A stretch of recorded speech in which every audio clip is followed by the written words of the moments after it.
another episode. We are back at Potomac Station Coffee House in Dormont with a great episode coming your way. But first, I'm Valerie, that's David, and this is our Gen X Pittsburgh podcast.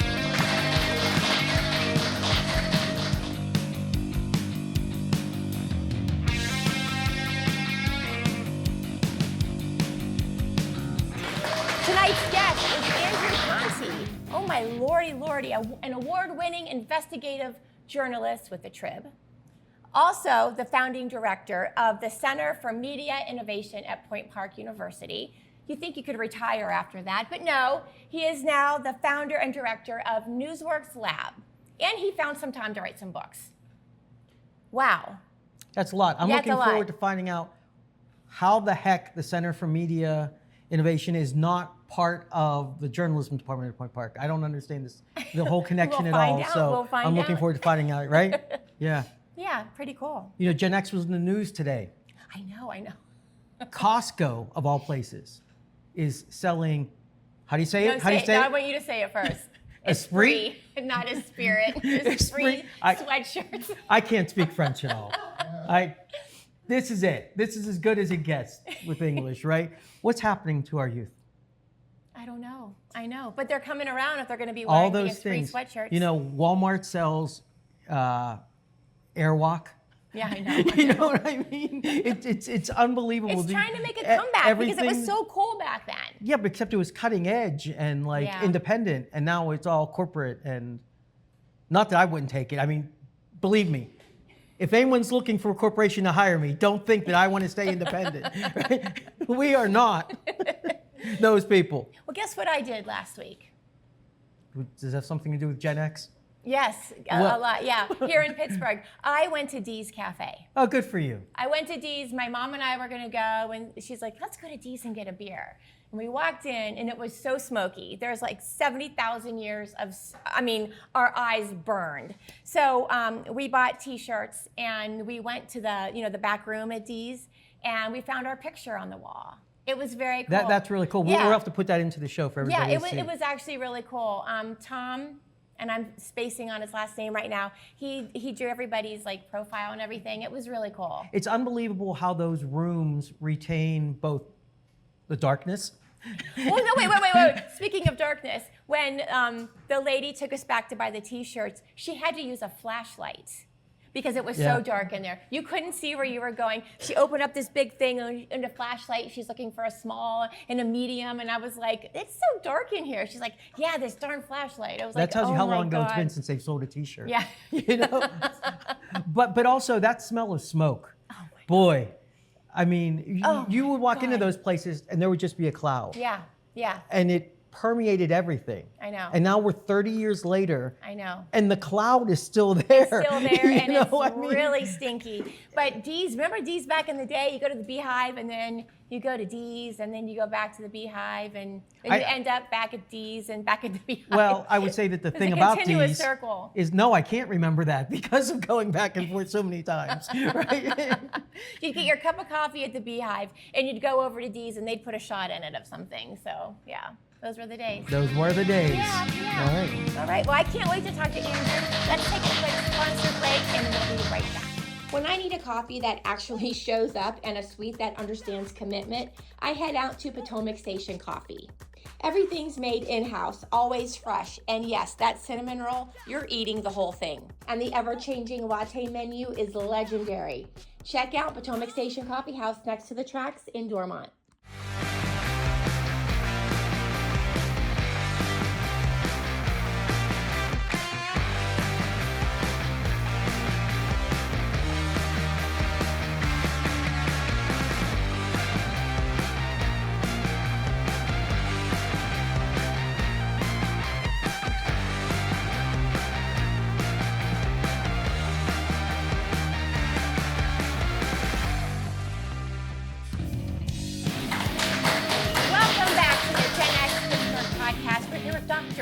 Andy Conte. And before we get started, I want to say it was Tom Coleman. He was the artist who drew all the faces at Dee's in the back room. I just wanted to throw that out there. Thanks for coming, Andy. Oh yeah, thanks for having me. Yeah, I mean, I don't know if people know, and I should probably just put it out there, that you and I have a relationship from the Downtown Media Partnership, and you know, You're nice enough to shake my hand every time I lose a golden quill, and so I appreciate that. You know the president of the press club too. yeah, So yeah. that's right.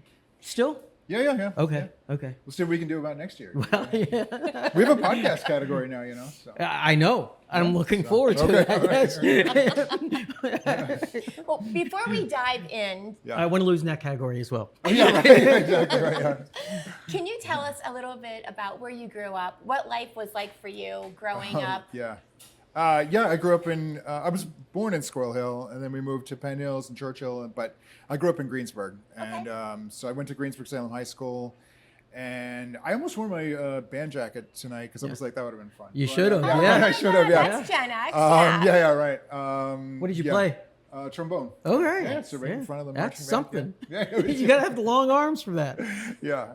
And I was like, the tough thing was when we were growing up, that that's when the mills were closing, and I remember sixth grade. Finished sixth grade, and my two of my three best friends, they moved away because their dads were like, everybody was leaving, right? And then when I graduated high school, a lot of people were leaving then too, and I thought I was like, I'm leaving Pittsburgh, leaving Greensburg, never coming back, but.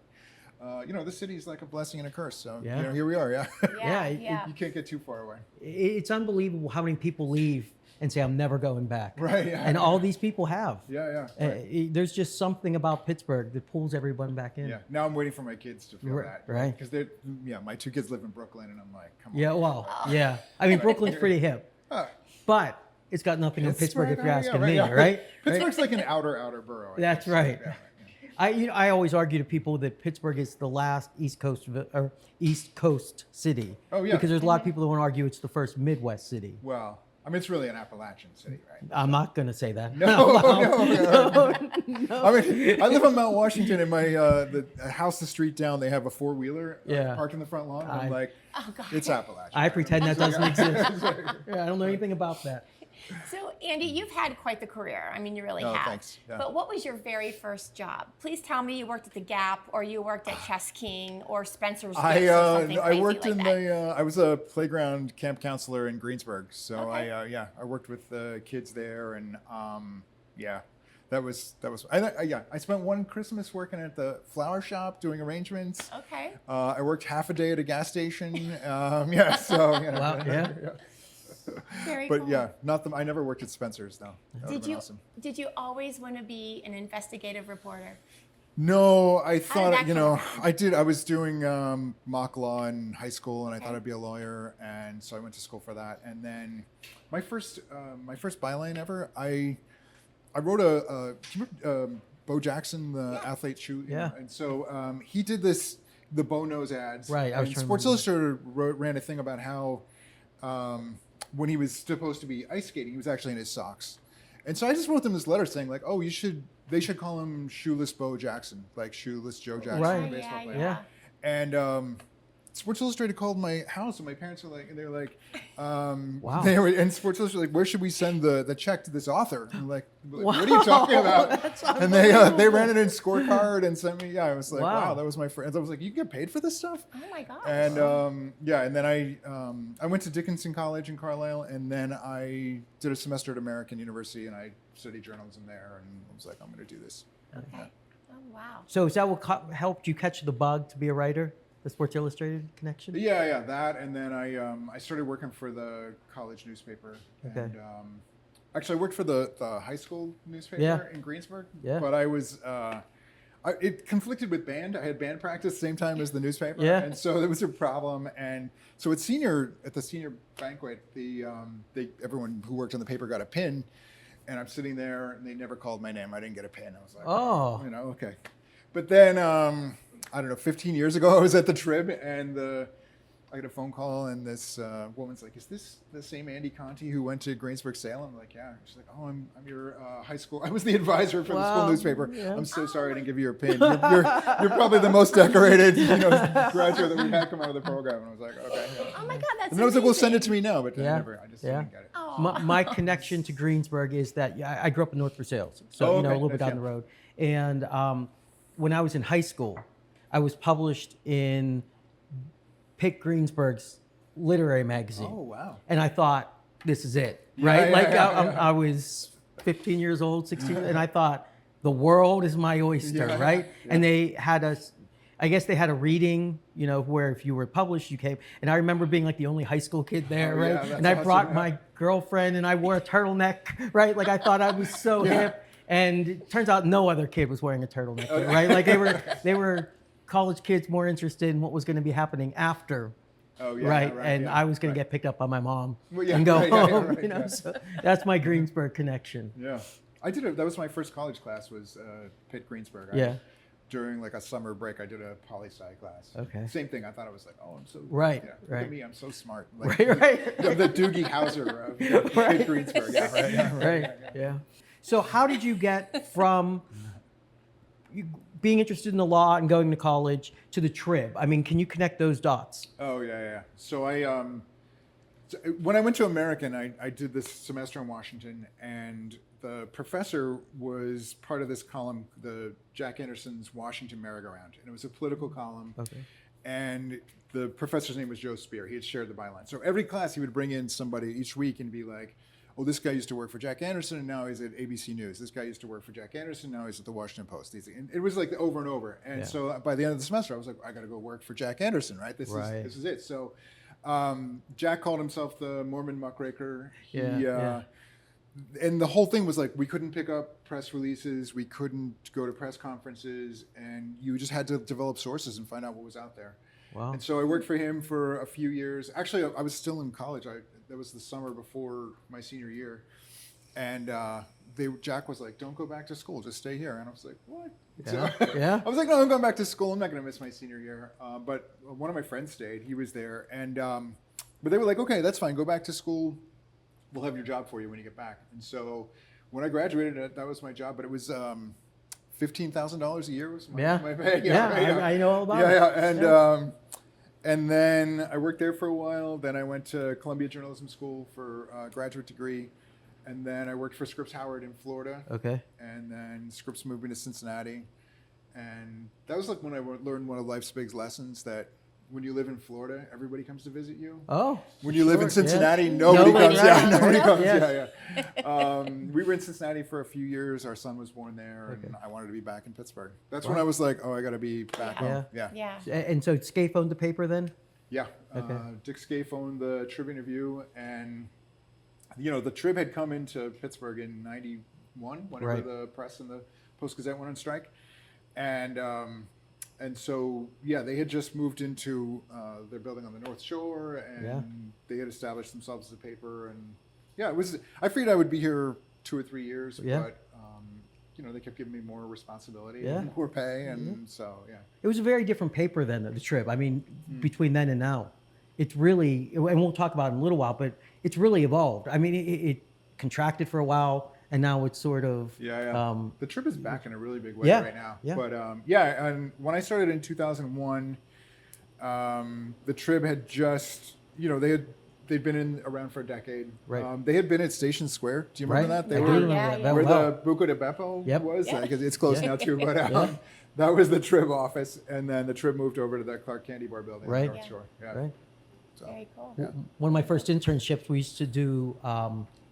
events at the bar in the Clark Bar. That's how quickly Pittsburgh changes over. I know. I was in there. I finagled my way in there a couple weeks ago because now I'm back in the building. That's my new building, and it's so sad. The Clark Bar. There's no. They always had sports memorabilia. It's all gone, and all the booths are gone. It's just a big empty shell, and it's like. So you've had a career of obviously doing investigative journalism, and we'll talk more about that in a minute, but. Obviously sports, because you have a couple of books about sports. That seems to be a passion of yours.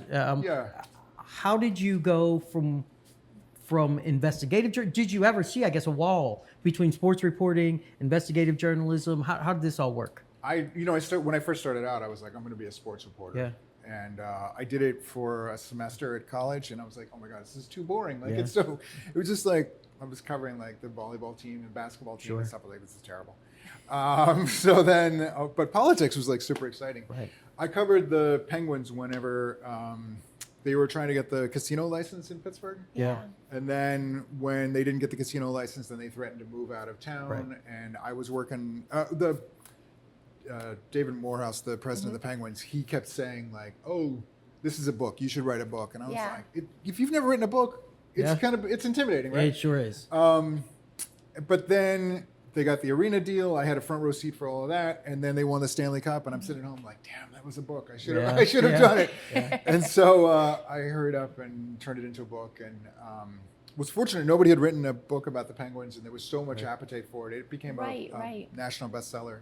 What was something that was really surprising about the Pens that you didn't know? What was the there were all these meetings that had happened in secret about the arena deal, and there was one night we were standing outside the state office building downtown. It's now Riverview Apartments or something. And we were waiting for the Penguins and the governor to come out and tell us they had a deal, and it didn't happen.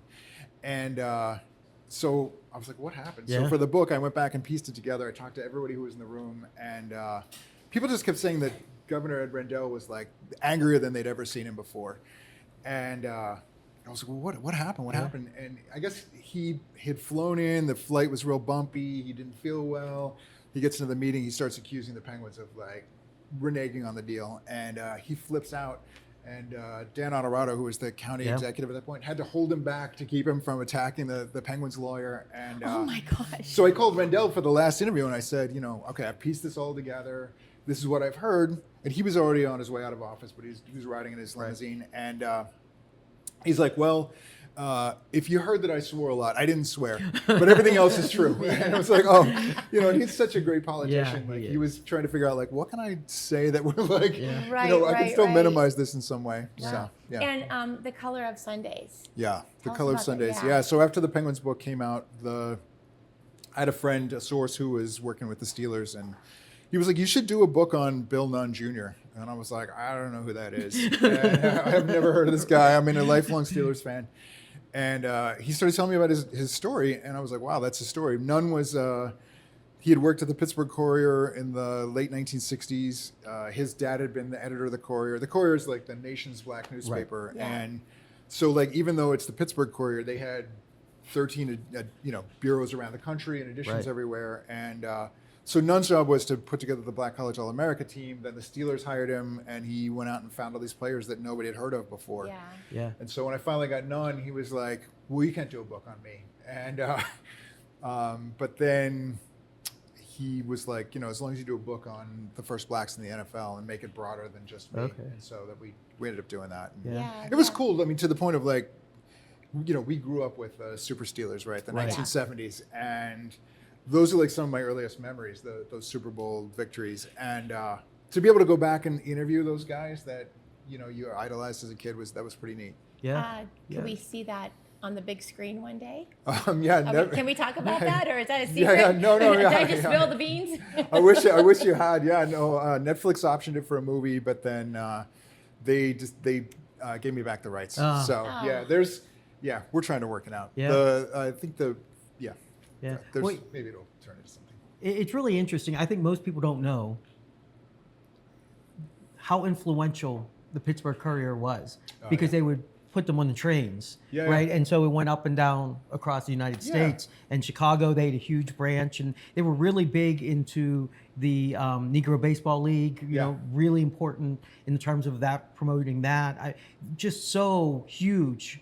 Well, so like people don't realize that the NFL, we all know about the Negro Leagues in baseball. Yeah. But and the original professional football originally had black players in it. But in 1933, the year after the Steelers came in, the league went all white and stayed white for a decade after that. Yeah. About 13 years. And it was the Courier that the Cleveland Rams moved to LA. They were the LA Rams. And they wanted to play in the LA Coliseum. And so the Coliseum board was holding a hearing on it. And there was a reporter from the Pittsburgh Courier was in LA, not because he went to cover it, but that was his beat. He lived in LA. Right.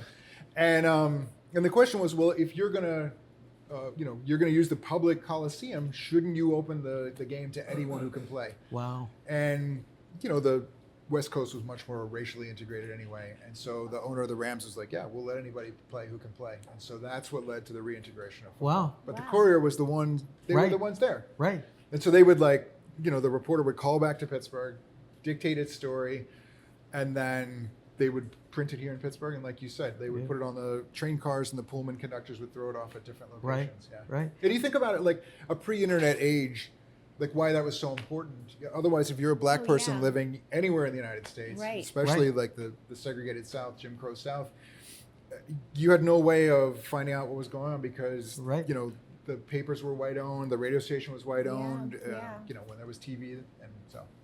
And so how do we go from the Trib to Point Park? So I, at the Trib, I was always like, I could come in any day and it's going to close, right? Like it's going to, you never know, like even the newspaper business, like it's just like. The media business. Right? I could lose my job at any moment. And so I was like, I got to have something else. So I started teaching on the side. I taught at Pitt for a couple of years. And then Point Park reached out to me, Helen Fallon at Point Park. And she was like, you should come teach for us. And so I started teaching there, and I loved the program. And that was 2005. Okay. And then the publisher of the Trib died, Dick Scaife died in 2014, and it became clear, like, we had been insulated from, you had a billionaire owner of the Trib, and you had this very wealthy family that owned the Post-Gazette, and they were losing many millions of dollars. And so, you know, it became clear that was going to have to change. And so I went to the folks at Point Park and said, I think we should have a laboratory where we figure out, like, what is the present and future of local news? And they were like, yeah, let's do it. So the president and I worked on getting a grant from the Allegheny Foundation, which was one of the places where Dick Scaife left some money. And we started the center. Okay. And that center, when I became aware of it, if I haven't spoken about it enough on the show, I went to Point Park when it was a college. Did you? Oh, yeah.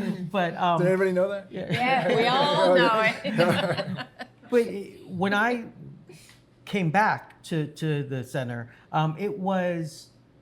it seemed like its focus was on podcasting and things like that. Is that correct? It was about like whatever was new, what was different, like what are the new platforms, what are the new ways of storytelling and connecting with people. And I mean, it's when you guys put the lav mic on me tonight, and it was like, oh, this is so cool, because when we started, it was 2016. It wasn't that long ago, but I remember Bob Pompiani, another Point Park grad. He wanted to do a show from Point Park, and at that point we were like, okay, we'll have to find like a high-speed data line. We have to, or a satellite truck. Where can we, get a microwave truck out here? And now it's like, and then it went to backpacks, and now it's just like your phone connects to wherever. It's unbelievable. I think about this all the time because of this show. That when I started at KQV in 1996, we were using a board that was probably as big, almost seriously, half the size of this table, right? Yeah. And it had 4 channels. Oh, really? Right? No way. And now I have a board that I carry for this podcast. It has 8 channels that fits into a backpack and literally costs a couple $100s, right? And it's a professional board. Right. It's not an amateur board. Right. It's unbelievable the changes that have happened in our lifetimes in terms of media. And I'm not even talking about, and we'll talk about this in a minute, like the actual delivering, the product. But I mean, just the physicality of it. The idea that 2 decades ago, I worked for a documentary when they brought the NHL draft to Pittsburgh for the first time. And my job was to run tapes back and forth, right? To put in the camera, right? Because you only had X amount of time on the tape, and they couldn't carry all the tapes with them. And now with your cell phone, you can produce a documentary. So just the physical product. But I think that's what's so interesting to me, that CMI was sort of taking this approach of looking at what was coming up. And was this a graduate program? Was this an undergraduate program? Was this not a program for students? Not a program. Yeah, that was the confusing thing for people, was that I wasn't part of the School of Communication. I reported directly to the provost. And the idea was that we would serve the entire university, and that I didn't really know how it was going to go. The first year, we just hung out our banner and said, we want to work in local news. And we started working with newsrooms. They started buying into it, like, oh, this is great. We need help. What can we do? And then the foundation community bought into it. And they started, I felt like we raised $8.5 million for the center while I was there, but I felt like I never asked for any money. It was like, I just talked about, like, we're going to do this thing, and people would come to us and be like, well, how can we be part of that? Can you explain what you do, like, for our listeners? Like, what exactly are you doing there at Point Park? Yes, so I'm no longer at Point Park. I was there until 6 weeks ago, 2 months ago, this spring. The center, the idea was that local news was going through this massive disruption, and so it became like, let's try some different strategies to see how can we ensure that local news has a present. And so, like, one of the things we did was the Heinz Endowments reached out and they said, we did a study of local news and we don't know what to do with it. We just finished it. They were like, can we give you $17,000? It was like a weird number. It must have been like whatever they had left over in their discretionary account. And if we give you that, can you figure out what we should do next? And so I like to joke, I spent it all on beer and pizza, which you've had some. You've had that for that, right? Yeah, right. Yeah. I brought in all these journalists, and we just talked about like, what should we do? And it was Mila Sanina, who was at Public Source, and she said, we're all trying to put each other out of business. Like, what if we actually collaborated on something? And I was like, wow, that's revolutionary. And so that's what we started doing. We formed the Pittsburgh Media Partnership, and now it's got 45 members, something like that. 40 plus members, and they all still compete for scoops. They compete for dollars, clicks, but they also see value in sitting around the same table once a year. They meet online once a month, and just realizing that. So we provided money for collaborative reporting. We provide training, networking. You help with interns. Interns, yeah, we do a big intern program. So that was unheard of years ago. Right. Yeah. Coming together. The first that night wasn't even a thought. Yeah. That wasn't even a thought. Yeah. The first night we had the first beer and pizza night, one of the editors pulled me aside and she was like, "Why would we would never work with these people. We're trying to put them out of business." And then it was when the Fern Hollow Bridge collapsed. Yes. And it was Jim Busey from the Jewish Chronicle. He lives nearby, and he called me within a half hour of the collapse and was like, "Hey, I'm here. I've got photos. Is it okay if I share them with all the other partners?" And I was like, "Wow, this is like, it's going to happen organically." And so, yeah. Jim is very good about that. Oh, yeah. Yeah. And in fairness, many of the partners really are. Like everyone really tries to make this thing work. Right. And sees real value in it, which was certainly not the case. I mean, Valerie you just touched upon it. But when I started in media, it was not about that at all. You know, and I'm probably, so I started full time in '96. Were you already working in '96? Yeah. In the city, yeah. So not in Pittsburgh. I was out of town at that point. Okay. But, yeah. Working for bigger papers. I graduated from college in '93. Okay. Yeah. So you're a year older than I am because I should have graduated in '94. Okay. But I was hanging out with Craig Hall and we never made it out of the door. Right? But it's to me, one of the reasons that I really want to have you on the show is because you're sort of at this forefront right now of what Pittsburgh has done since the beginning, which is the innovation of media, right? I mean, radio, Pittsburgh was right there, right? We've talked about the Courier, right? I mean, Pittsburgh's always had a foot. It doesn't seem like it. I mean, nobody thinks that, right? Andy Masek at the Heinz History Center, I mean, he's so eloquent and articulate anyway, but we had an event back in February whenever the Post-Gazette announced they were going to close. And he talked about the first pioneers carrying a printing press over the Allegheny Mountains and setting up a newspaper here. Right. And that was the Gazette that became part of the Post-Gazette. The Trib was also in the 1700s. And I was down in the basement of the Trib last week in Greensburg. There's a huge wooden box, and it's filled with wooden letters that they use to lay out the paper. Way. Yeah, isn't that crazy? That's Right. Yeah. You know, it's really interesting. I worked at, I'm not going to say what station, but when they were closing, they were throwing out things. Oh, yeah. And they had pictures of like when they brought the Beatles into town. Oh, and they were just throwing it away. And I was like, what's going on? They're like, it's just junk. Oh, yeah. You're like, No, what? No, it's not junk. I hope that's in your basement somewhere. Right. There are some things in my basement. I'm not going to say what they are or aren't, but there are definitely some things in my basement. But it's unbelievable to me how, in some ways, how callous we are about this, right? The BBC would record shows with artists or huge events, but because tape was so expensive, they would just record over it the next day. There's a big time capsule up in my. So I raised my kids in Mount Lebanon, and then we moved to Mount Washington. Yeah. And it's the B94 offices. Yeah. You know about Yeah, this? I do Like, know, yeah. Under the radio tower, right up there, overlooking the city, and it's like they just walked away. The door still has the B94 logo on it. Yeah, it It's does. like, That's right. Gosh. Yeah. like, how do we get in there and find out? Like, is it still like I'm picturing like Madonna posters? Yeah, and, the live album. Yeah. And, right. I'm sure you are correct. Right, Yeah, right, yeah. yeah. That was the first station not to hire me, I think. Okay. Back in the day when I was applying everywhere. You got the right? rejection letters on the yes, wall. Yeah. You know what I used to? Honest Did to you? God, Yeah, I right. used to have a whole wall when I thought I was going to be a fiction writer. Oh yeah. Of places, and Dave's wall of fanned rejection. across my wall, right? Yeah, and some of them were really, some of them were very terse, right? Oh, yeah, Thank you for your right. submission. Right, We right. will not be publishing you, right? And other ones were like, hey, we really like this or we like that, and I don't know, maybe if you learned how to write, we would, you know what I mean? We would Come back to see us Yes, in a few right. years. Yeah. Well, right. answer me this. Are there Okay. other cities doing what we're doing? Yeah, I mean, I think there are. I mean, there's been a movement to figure out what's going on with local news. So, like the collaboration that we started was inspired by Resolve Philly. Was a collaboration they were doing in Philadelphia, which I shouldn't say that out loud. Oh. Pittsburgh, we took something from Philadelphia, but yeah.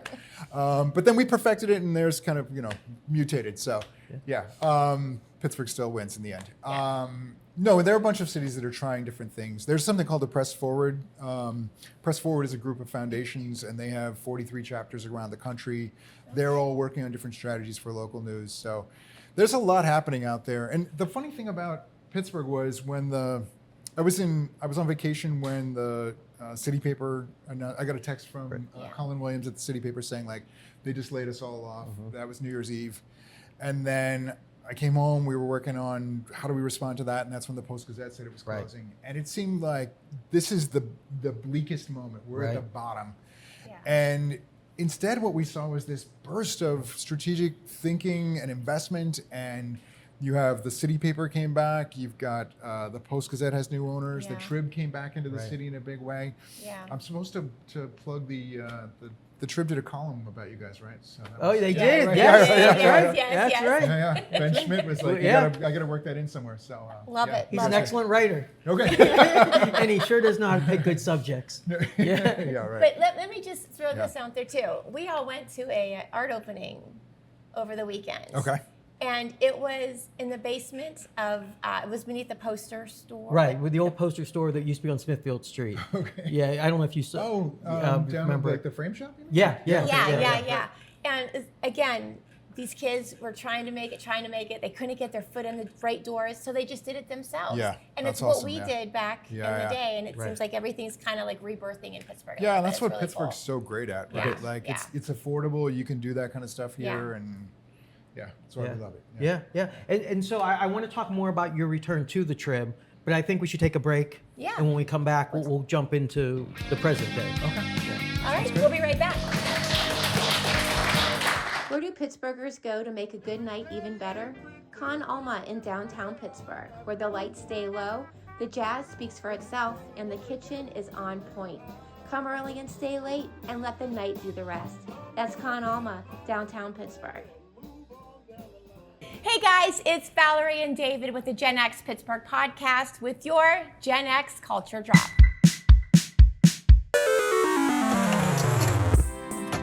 Arts and culture drop. So before we jump into the week, I just want to remind everybody that the summer show is happening at Phipps Conservatory and Botanical Gardens. It's Alice's Adventure in Wonderland. So if you're looking for something whimsical and kind of bizarre, the botanicals there should be totally awesome. Sounds good. Yeah. Every week this city doesn't cease to amaze me. I know, there's so much going on. Yeah. Sometimes we forget. The joys of Pittsburgh in the summer. I know. And on Tuesday, July 28th, Quantum Theater presents The Tempest. Where at? Carrie Blast Furnaces. Whoa, that should be pretty awesome. On Wednesday, July 29th, what's it smell like?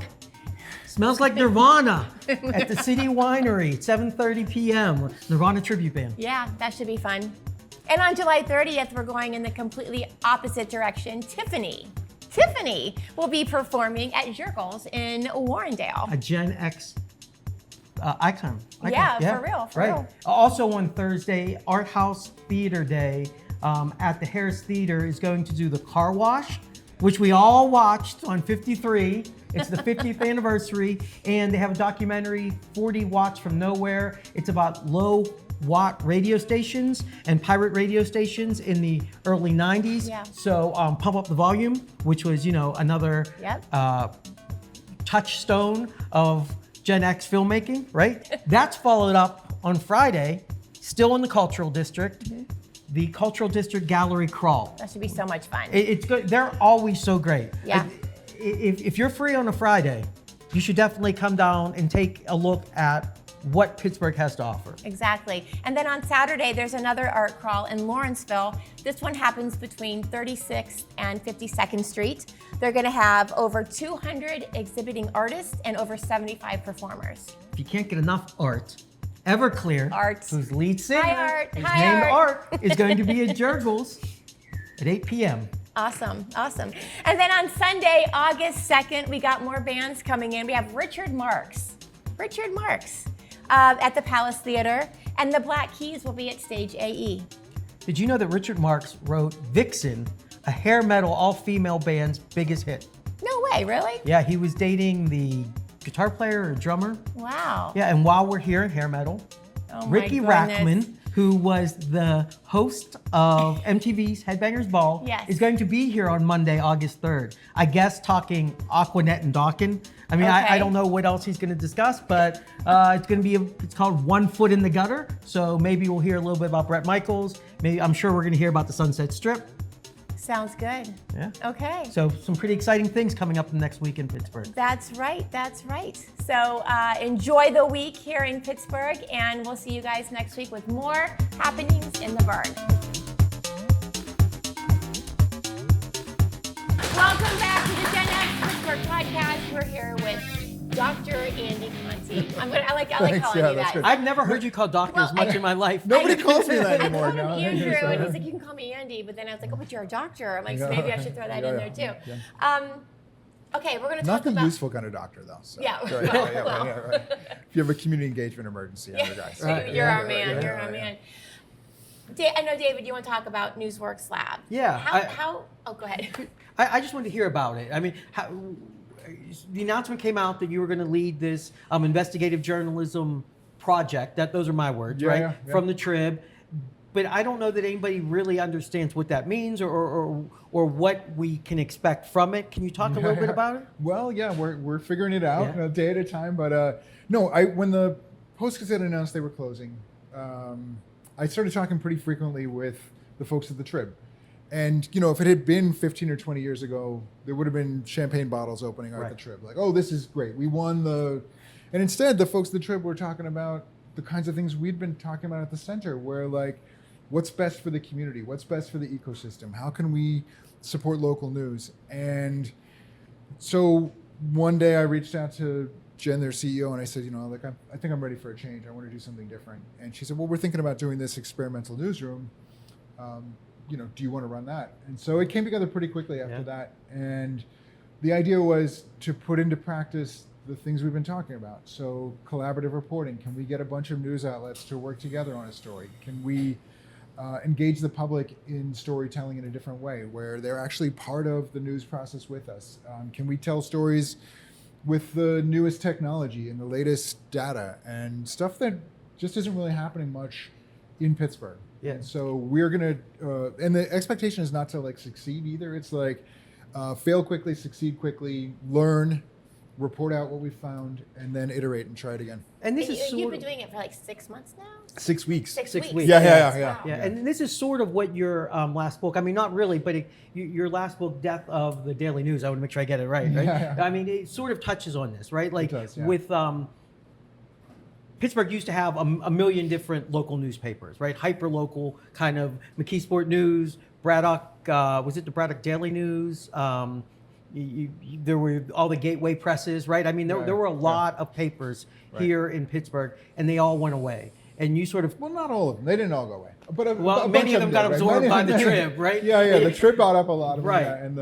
Right. And some of them went away. And that book was my PhD dissertation. Okay. Was looking at a community where a 131-year-old newspaper closed, and what happens? What do people do after the paper closes? And it was eye-opening. Like people. The politicians there, at first they were like, this is so great. Nobody's going to be asking us tough questions anymore. And then within 2 or 3 months, they were like, oh no, we're screwed. Like nobody's else. Right. Also, nobody's going to tell our stories anymore. And they didn't have a way to reach their constituents. The little things that people took for granted, like the Daily News Baseball League is like like semi-pro, no, not semi-pro, like an adult baseball league. Right. And they still call it the Daily News Baseball League, even though it's not, the news has been gone. And everyone I talk to, like if you ask people, like, do you remember the first time you appeared in the news? And they're like, oh yeah. Like, do you guys remember? Oh yeah. Yeah. What was your? Yeah.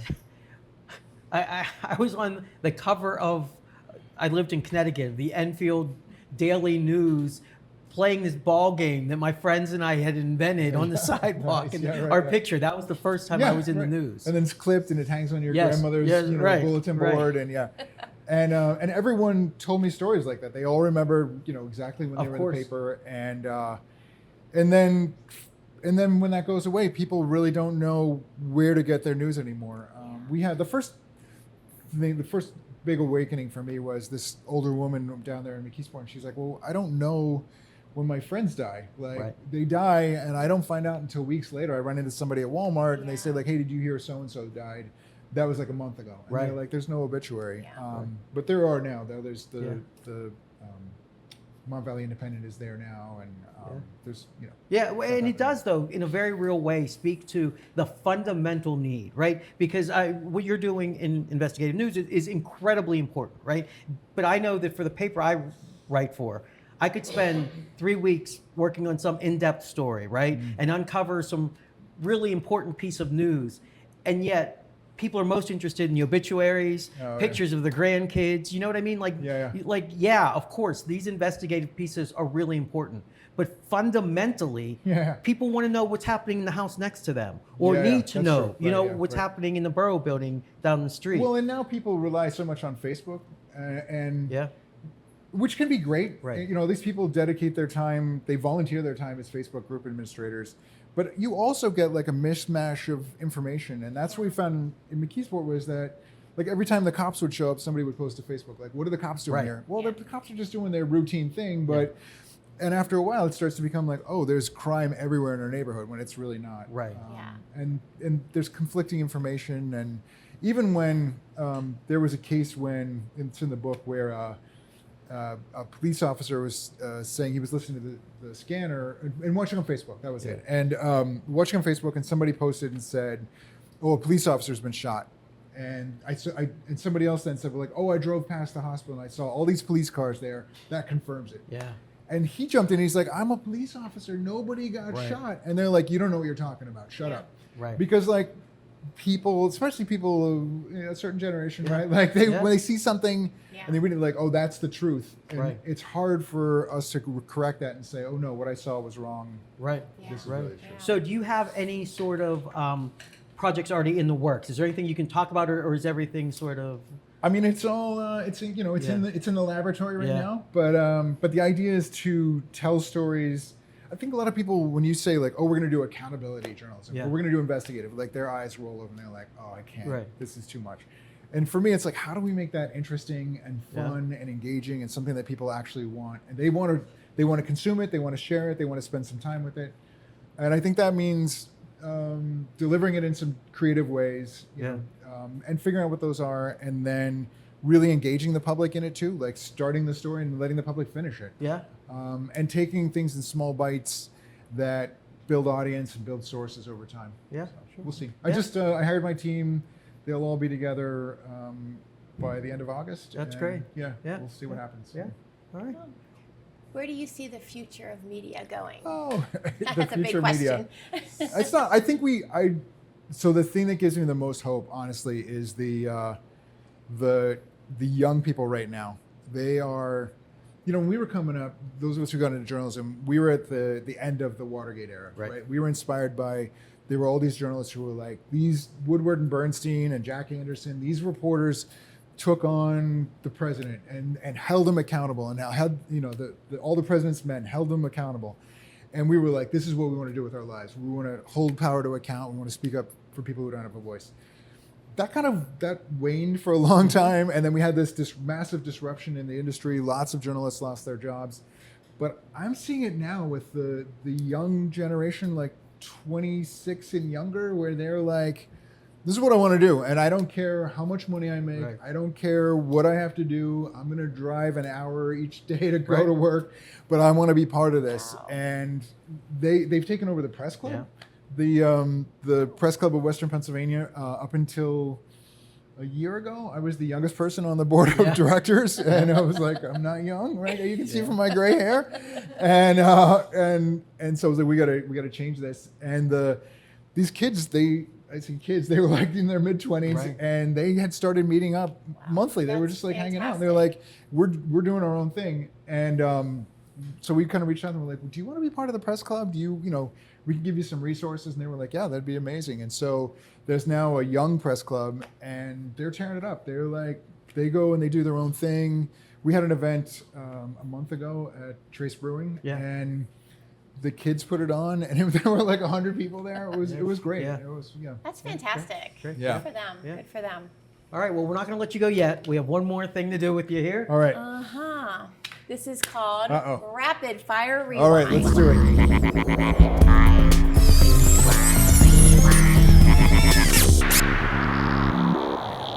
So we're going to fire these off. Just give the first thing that comes to your mind. This is when I really wish I had my band jacket. Right? I know. Yeah, all right. You ready? All right, I'm ready. Iron City or Rolling Rock?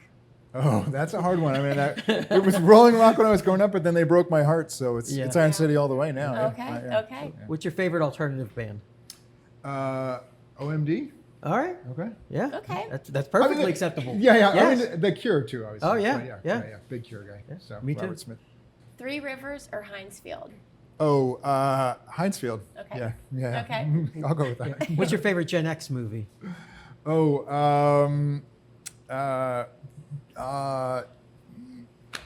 let's see It could be anything from the 80s, 90s.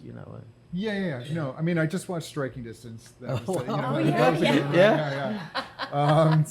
but that's like kind of a terrible movie. But yeah. Hey, so. Bruce Willis is a big fan. That's right. Yeah. That's right. Yeah. Turners or Schneiders? Oh, Schneider's, I would say. Okay. Yeah, right. Do you have a favorite Saturday morning cartoon? Oh yeah. I mean, I love Tom and Jerry. Okay. Yeah. That's a second or third time that's been said. Yeah. Really? Yeah. That was more like after school, right? You could. That was after school, but it's close enough. Yeah. Bugs Bunny, I guess, was Saturday. Yeah, sure. Donzies and Chauncey's or Metropole and Rosebud? Oh, I wasn't here in those years, my formative years. Yeah, so when I was like, I'm leaving town and I'm not coming back, I missed out on all that. Good stuff. Yeah, I did. Yeah. Okay. What was your first concert? It was OMD and Depeche Mode. Wow. At the Palumbo Center. That's Very awesome. cool. Right. Yeah.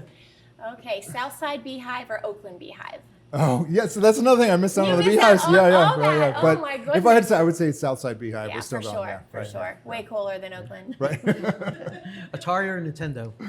Oh, we couldn't afford Atari, so we had Nintendo. Yeah. Okay. Right. Donkey Kong. Yeah. Yeah. Right. Kennywood or Sandcastle?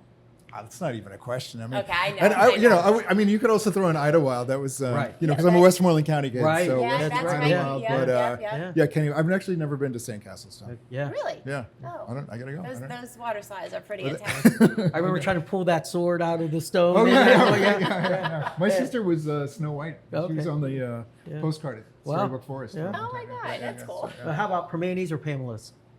Oh wow, that's a tough one. The original Permanis down in the Strip. Yeah. Right. Yeah. Okay. You can, which I did a story once where I went out with the garbage guys in the morning, and then I was like, "Oh, I'll go get breakfast at Permanis." Yeah. That's a tough one. The breakfast at Permanis. Yeah. Right. Yeah. When you Oh, when you yeah. haven't been drinking all night. Right. You're going in stone sober. definitely. Right. Yeah. That's right. You're right. You're right. Yeah. Yeah.